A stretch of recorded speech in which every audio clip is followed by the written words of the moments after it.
Hi Britlit 2 students, and welcome to week 3 of our course. To begin, I have my mug of the week, which is one of my favorites. My husband got it for me, and it's the first lines of famous works, I think American, all of them. Call Me Ishmael, obviously that's Moby Dick. There are some British. It was the best of time, it was the worst of times, clearly Dickens. You don't know about me without you don't know about me without you have read a book by the name of The Adventures of Tom Sawyer, clearly Twain. So, it's a fun one, and nicely all the answers in the bottom because there were a few I just kind of pondered for a while. So, Coleridge and Wordsworth this week. I was torn about this because I have to be honest, I took a romanticism course as an undergraduate at Penn State a very long time ago. And I fell in love with authors like Mary Shelley and Percy Shelley and Keats and Lord Byron. And I remember reading Wordsworth and was just like, ugh. There's the poem, I Wandered Lonely as a Cloud. I'm like, I don't want to read about daffodils. And as I was reading through this, I'm like, why did I dislike Wordsworth so much? And I'm reminded of something that my father, who I love very dearly, we're very different views on politics and society. He's a very conservative guy, and I happen to just be more liberal. He said to me once that if you're young and not a liberal, you have no heart. And if you're old and you're not a conservative, you have no brain. And obviously I didn't like that quote as someone who's pushing middle age and is more conservative in views. And I realized one of the things I disliked about Wordsworth is he lived to be in his 80s, which was unusual for the time. And he went from this kind of passionate free thinker to this very conservative, kind of bland, in my opinion, socially stagnant writer. And then I also thought about it that Shelley and Keats died in their 20s and Byron died at 36. And they were just very, they were at the beginning of their life's journeys in lots of ways. So I just thought it was interesting to have that epiphany why Wordsworth kind of lost the shine for me. But going back to it and thinking about that this is the generation, like the prelude to Byron, Shelley, Keats, Mary Shelley, I think it's really important that we have this. Also, Rhyme of the Ancient Mariner is just awesome. So what we're going to do this week in this video is I'm going to introduce you a little bit to Wordsworth and Coleridge and the readings and go over the homework. But as you see, if you go to videos for week 3, that I have these bio videos that I really want you to watch on Wordsworth and Coleridge. And in the future, when you introduce an author, I'll have that instead of these videos. So I'm not going to do the whole PowerPoint with all the details of their life because that's here and also in the bio. So instead, I'm going to just hit on what's the most important and give you a bit of context and guidance for the week. And I think that's how I'm going to mostly roll from this week forward. So just to keep that in mind. So also, I should go forward. What I'm asking you to do below this video is I really loved your comments last week.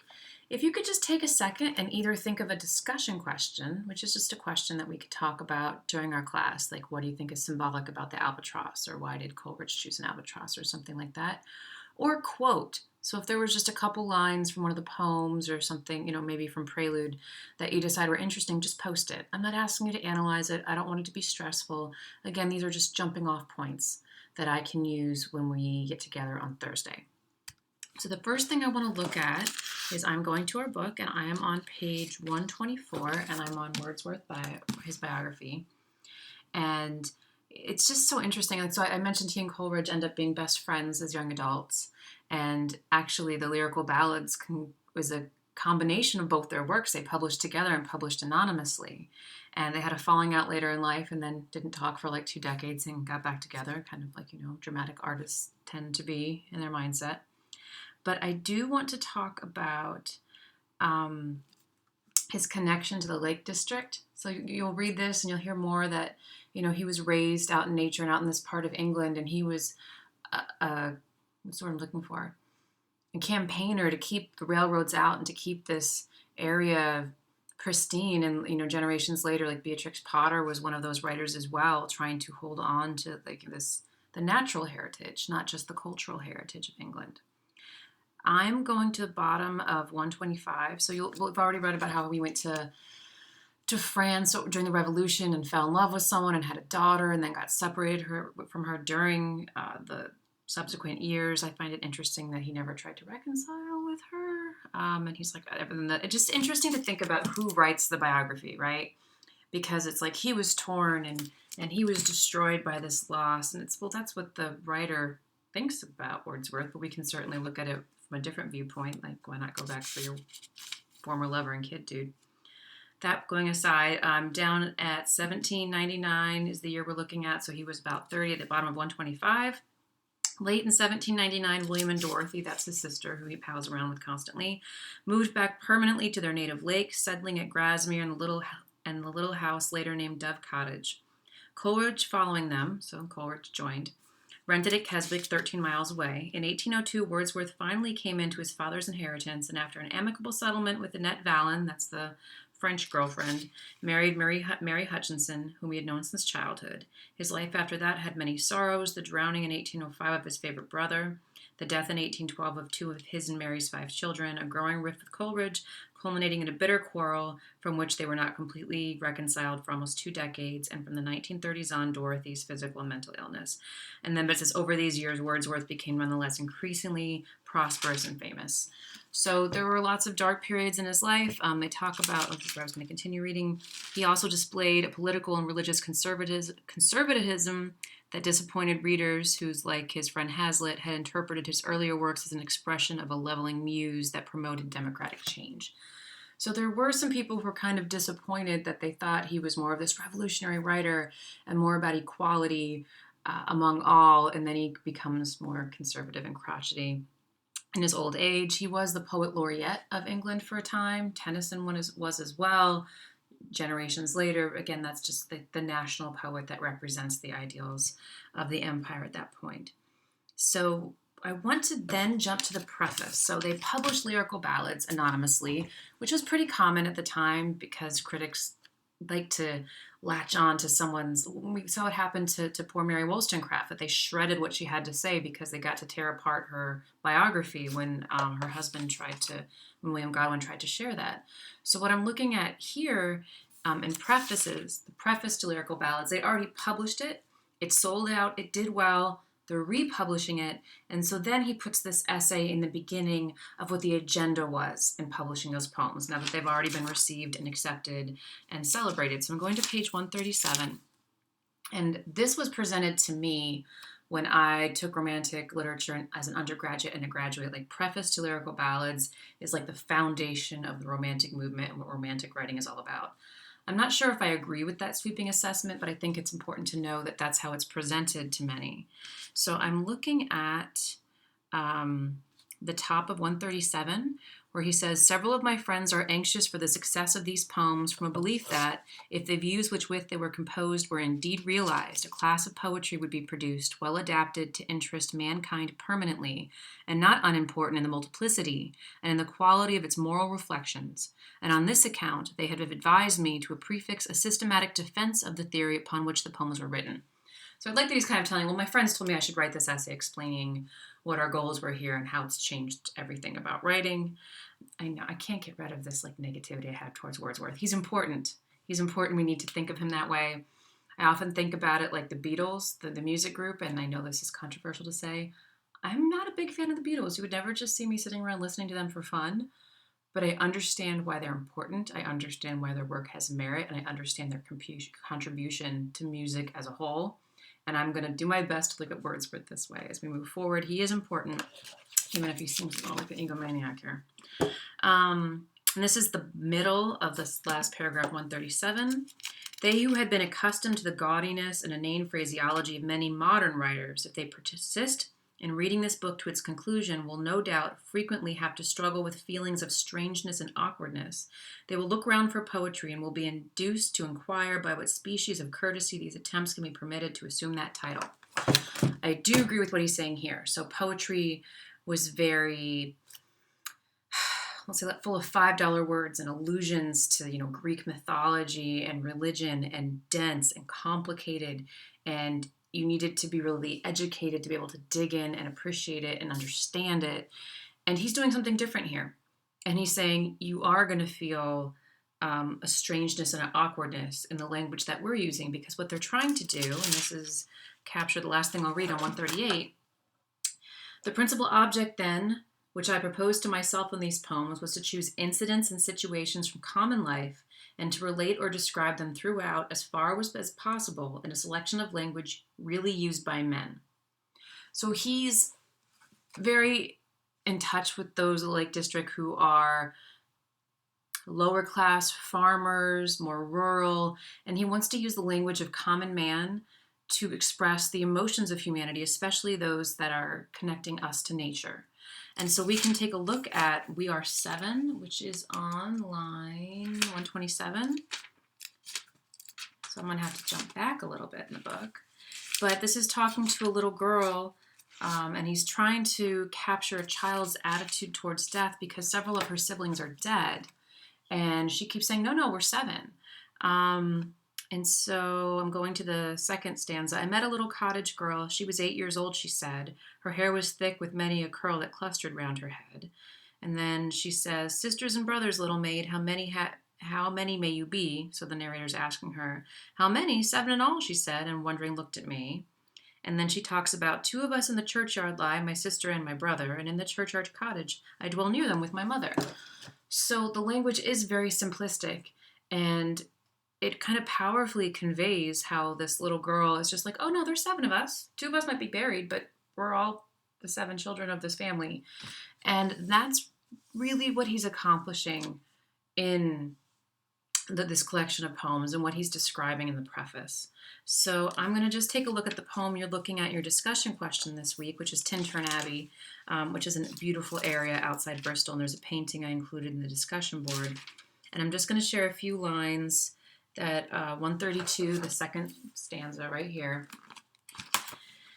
And he's talking about like the hillsides and the cottages, these beauteous forms, though a long absence, have not been to me as a landscape to a blind man's eye, but oft in lonely rooms and mid the din of towns and cities, I have owed to them in hours of weariness, sensations sweet, felt in the blood and felt along the heart, and passing even into my purer mind with tranquil restoration, feelings too of unremembered pleasure, such, perhaps, as have no slight or trivial influence on the best portion of a good man's life, his little, nameless, unremembered acts of kindness and of love.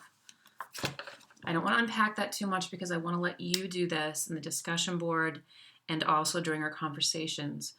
But he's having kind of an almost extemporaneous description of all the feelings he's having coming back to this area after a long time, what it makes him think about nature and humanity. And I want you to keep that in mind. So before we go to the discussion board, let's take a look at Coleridge.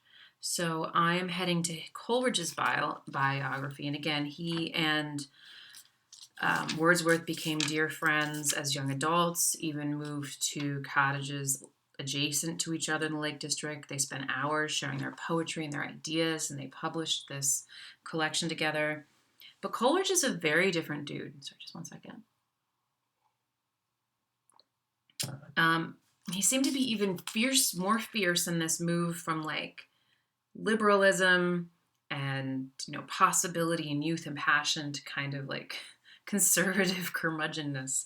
So I love in the top of 252, they give the example that with 2 other young men, he planned to establish an ideal democratic community in America, for which Coleridge coined the name pantisocracy, signifying an equal rule by all. And it was going to be in the Susquehanna Valley, which is in Pennsylvania, just like 2 hours north of us. And, the idea was everyone that came there would be complete equals. And he agreed to marry his friend's sister because obviously we had to get married and have children to have a community. And even though he ended up not going and this didn't happen, he married her anyway, even though they were really ill-suited and kind of disconnected and separated from each other much of their lives, and it led to a lot of misery. So rash marriage in his youth that obviously didn't go very well. Met Wordsworth in 1795. Fell helplessly in love with Wordsworth's wife's sister. And because of some accidents or ailments from his childhood, he was prescribed laudanum, which we know is basically opium. We can think about even the opioid epidemic taking place in this country, but he talks about how his addiction that he formed to these painkillers affected his mind and body far worse than the original ailments.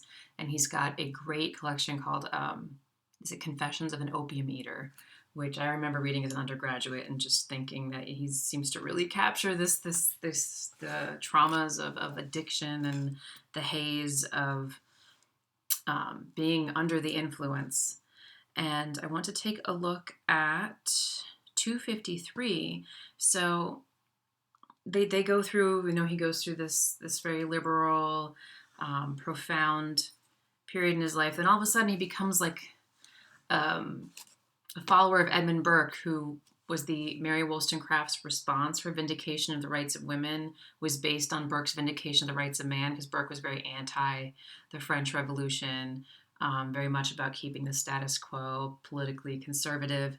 And it says that Coleridge emerged as an heir of the conservatism of Edmund Burke, and he became an opponent of secularism, so we can't have separate religions, separate religious ideologies, and was all about the Anglican Church, the Church of England. He became an unapologetic intellectual elitist.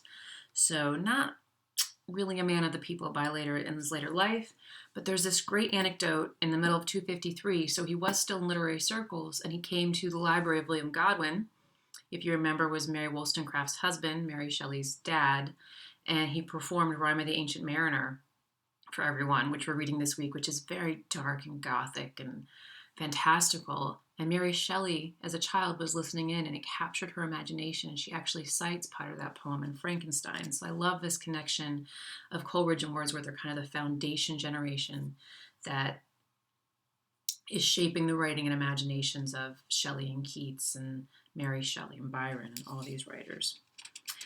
The last thing I thought was interesting, the last thing I'll say about Coleridge's biography that I encourage you to read, especially 253 to 254, is he seems like he was brilliant, but never lived up to his potential. He couldn't just sit down and do the hard work that writing is, and we as writers know writing is.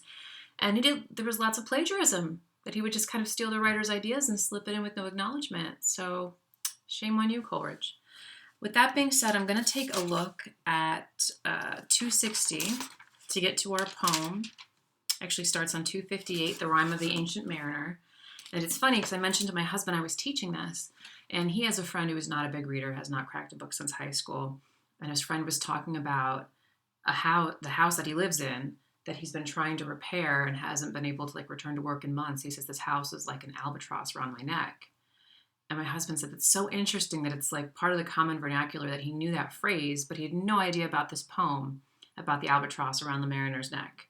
So I just think it's interesting how poetry and a lot of these foundational works can just become part of our culture, our vernacular, our ideas, even if we're not reading them. They're just, omnipresent.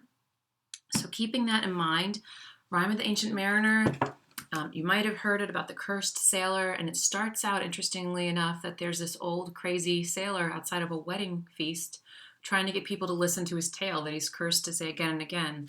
And if you haven't read it before, I don't want to tell you exactly what happens, but I will say this is just a couple pages in, end of part 1 on 260, and he's telling his tale to some of the wedding guests. And on a good south wind sprung up behind, the albatross did follow, and every day for food or play came to the mariner's hollow. In mist or cloud on mast or shroud it perched up for vespers 9, whiles all the night through fog smoke white glimmered the white moonshine. God save the ancient mariner from the fiends that plague thee thus.